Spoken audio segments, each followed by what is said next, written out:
ఇక్కడ ఒకతన బాగున్నట్టు ఇటు వరకు వస్తున్నాయి. ఇక మిట్ట కూడా అంటే ఇడికి వస్తే కారు వస్తున్నాయి కానీ అక్కడ కొంచెం రాళ్ళు అటు ఇటు ఉన్నాయి. మళ్ళీ ఎందుకు కాస్ట్ బొలవర్లు అక్కడ అయితే మొత్తం నీ సేమ్ గేట్ చుట్టూ తిరిగి వస్తున్నాయి. నీ బొలవర్ తిరుగుతున్నాయి ఇట్లా ఉన్నా ఇప్పుడు 4 సంవత్సరాలు అయింది తోట పెట్టి. 4 సంవత్సరాలు.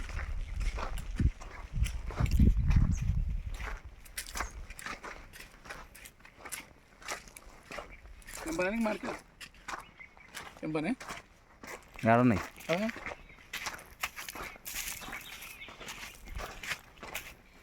చెట్ల కూడా వస్తుందా కట్టేసి ఆడాలి.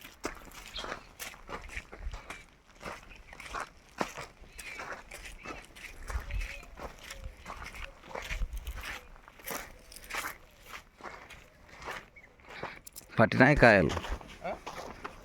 కాయలు కూడా అంటే